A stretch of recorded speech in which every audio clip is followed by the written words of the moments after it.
Assalamualaikum warahmatullahi wabarakatuh. Welcome to our class, my students, teaching English as a foreign language. Right now, we will discuss about grammar translation method and direct method.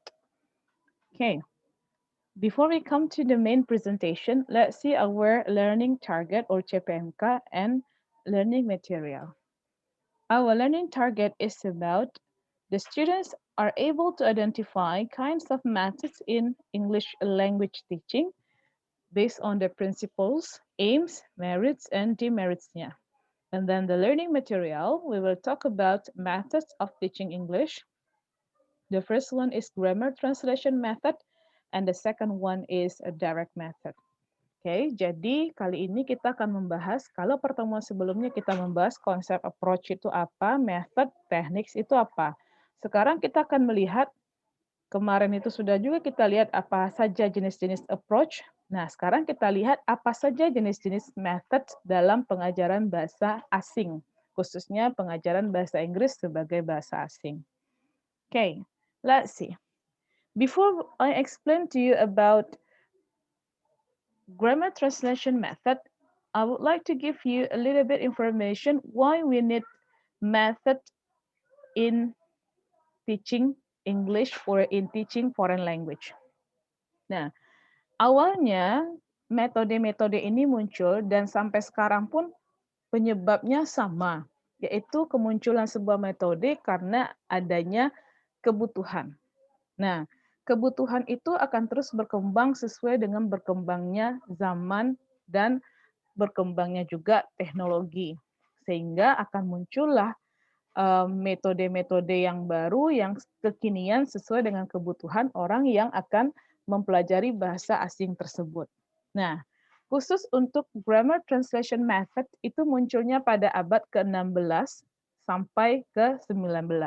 Nah, adapun dasar atau latar belakang background dari munculnya grammar translation method itu adalah because of the need. Need-nya need apa? Need to develop literacy. Literasi itu apa? Yaitu pada waktu itu literasi yang dibutuhkan adalah keinginan oleh pembelajarnya atau orang yang ingin mempelajari bahasa asing tersebut untuk memahami sebuah bahasa asing dalam artian ingin membaca, mampu membaca dan menulisnya. Jadi, waktu itu ketika orang ingin belajar bahasa asing seperti bahasa Inggris, keinginnya waktu itu adalah memahami bacaan dan mampu menuliskan.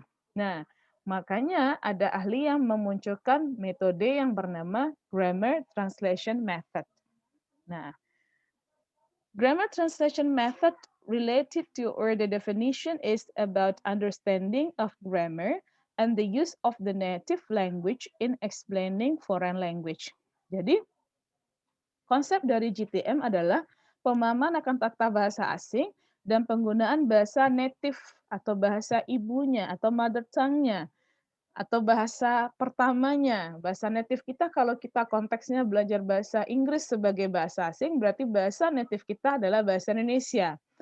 In explaining foreign language, dalam menjelaskan atau mempelajari bahasa asing yang mau dipelajari. Jadi di sini konsepnya GTM mengembangkan metode yang mempelajari bahasa Inggris itu dari segi tata bahasa dengan menggunakan bahasa ibu kita, bahasa Indonesia, untuk menjelaskan bahasa asing tersebut atau bahasa Inggris tersebut.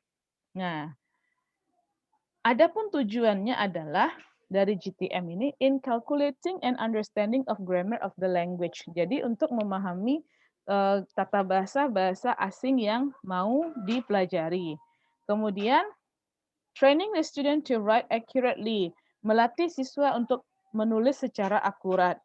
Kemudian, providing the student with a wide literary vocabulary, nanti memberikan anak atau siswa vocab-vocab yang terkait dengan bacaan dan apa-apa saja yang bisa digunakan untuk menulis vocabulary-nya. Kemudian, training the student to extract the meaning by translation, melatih siswa untuk mengekstrak atau mengambil intisari dari makna sebuah terjemahan. Nah, kalau kita ambil contoh, nah saya contohkan ya bagaimana GTM itu dipakai di kelas. Misalnya pada pertemuan kali ini akan dibahas mengenai sebuah teks. Nah, sebuah teks itu akan difokuskan pada tata bahasa tertentu. Oke, misalnya dia mau mempelajari teks terkait dengan cerita masa lampau. Nah, cerita masa lampau itu pendekatan atau grammar yang digunakan adalah simple past tense.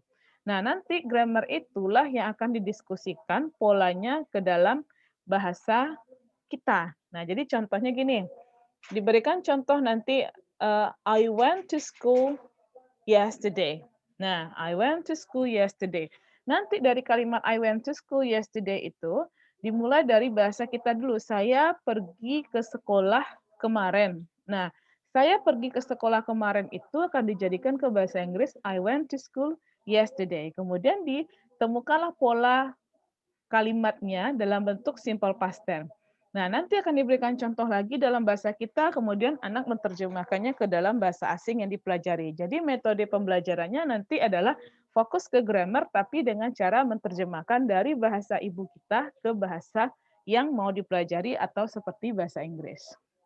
Nah, seperti itu cara mengajarkannya di kelas. Kemudian kita masuk pada principles-nya. Prinsipnya yang pertama, L1 is maintained as the reference system in the acquisition of the L2. Apa maksudnya? Bahasa ibu adalah sebagai acuan pertama dalam mempelajari bahasa kedua atau bahasa target, atau dalam hal ini bahasa Inggris. Kemudian, reading and writing are the major focus. Membaca dan menulis adalah fokus utamanya. Karena bagaimanapun nanti ketika anak sudah paham tata bahasa akan dibawa ke teksnya, disuruh dia menerjemah.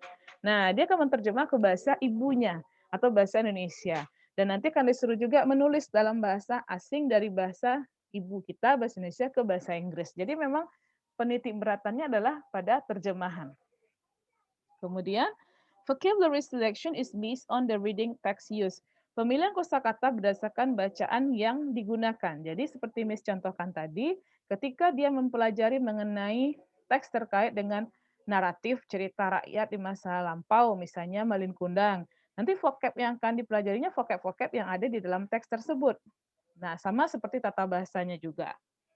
Kemudian, words are taught through bilingual list and memorization. Kosakatanya akan diajarkan melalui bilingual list. Bilingual list itu artinya ada daftar kata bahasa Inggris, ini bahasa Indonesia, atau sebaliknya ini bahasa Indonesia, ini bahasa Inggrisnya. Jadi seperti menerjemahkan seperti di kamus itu bilingual list namanya. Dan memorization, dan cara mengingat. Nah, kemudian grammar is taught deductively. Grammar itu diajarkan secara didaktif. Artinya apa?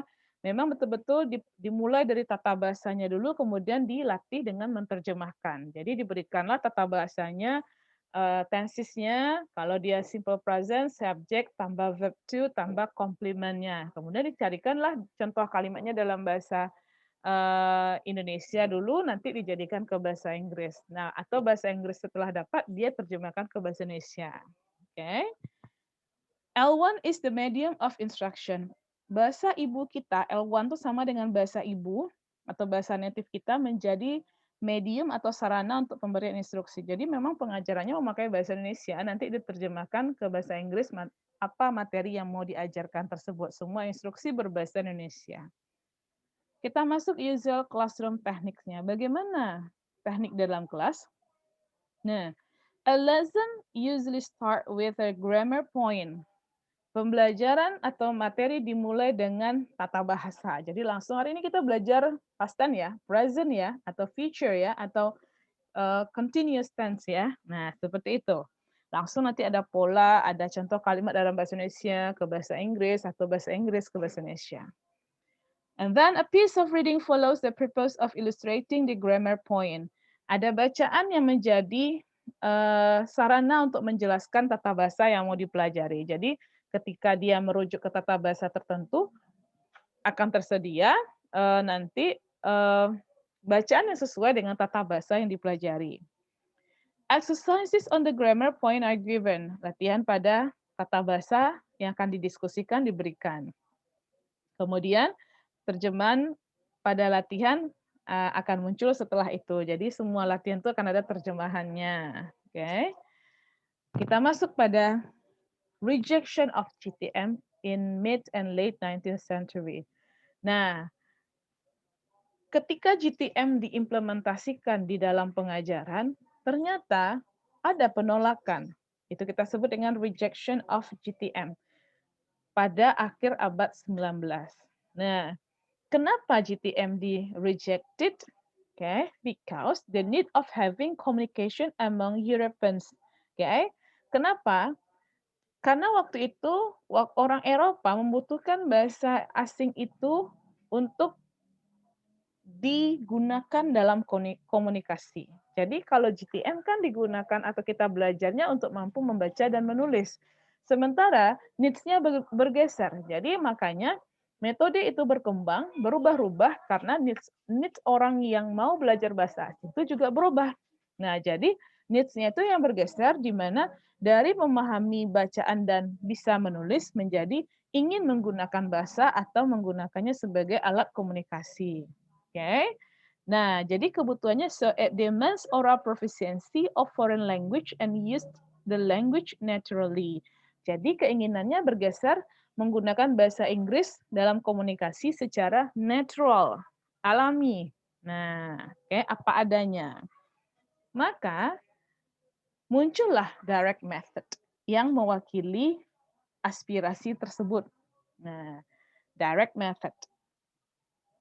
Latar belakang.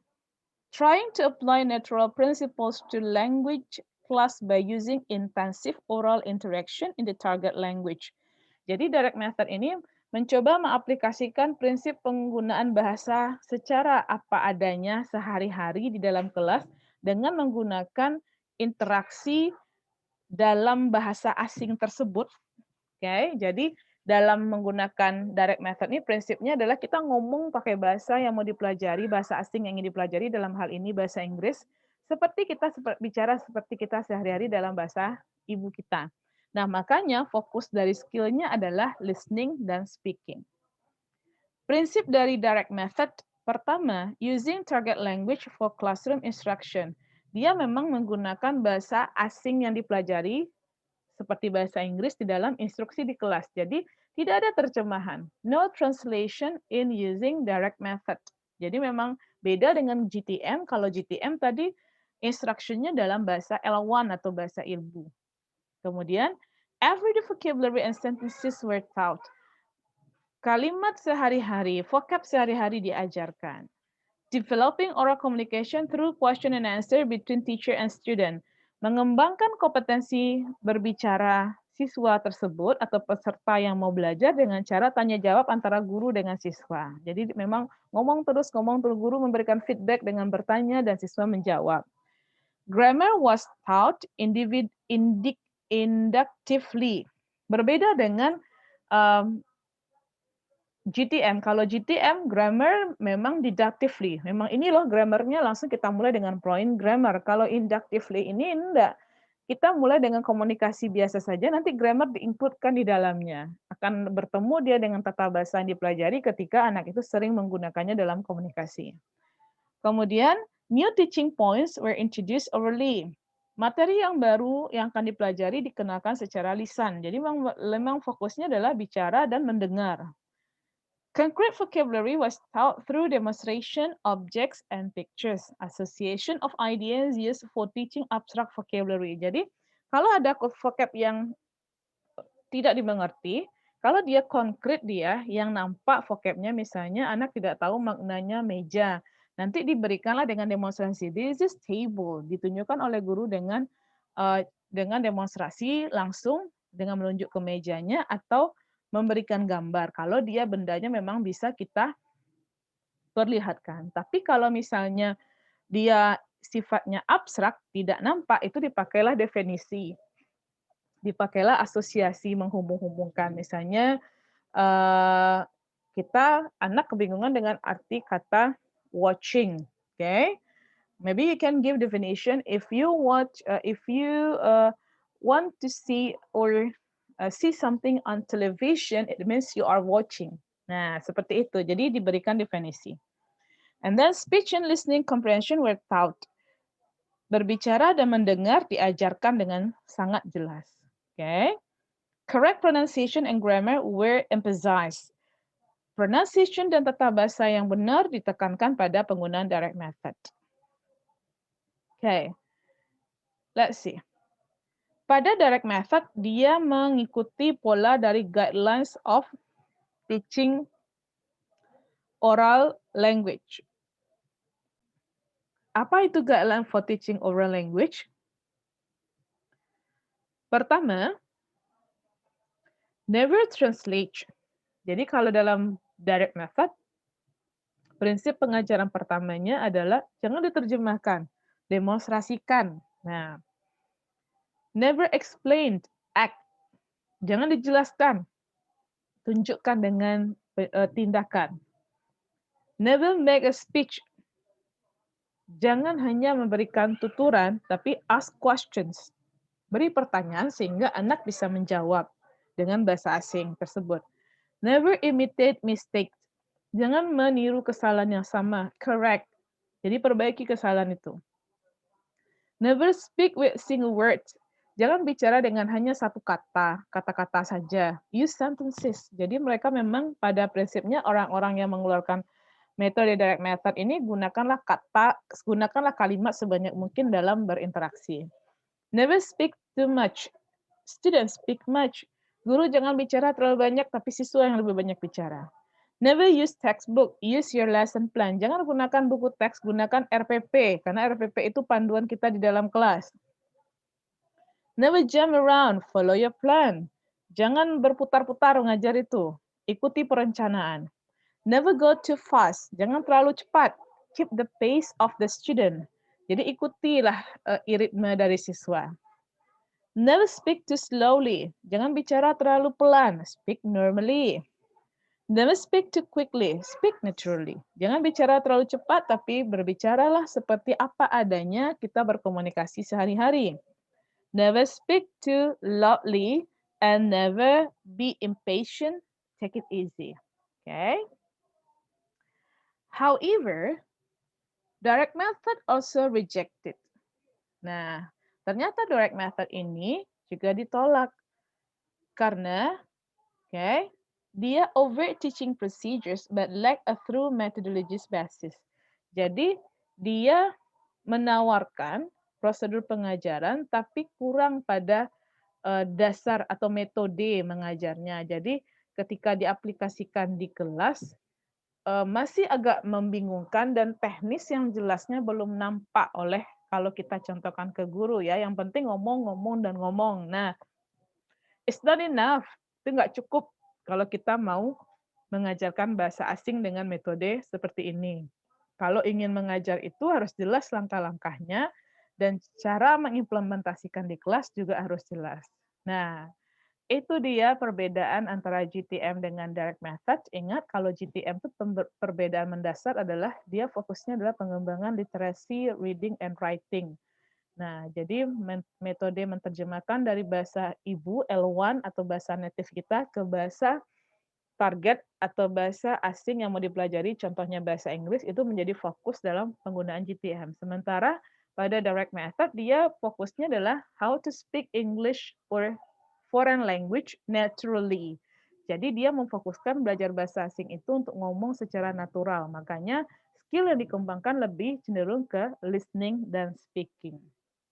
Okay, I have two questions for you about our material today. The first one is, how do you differentiate between GTM and direct method?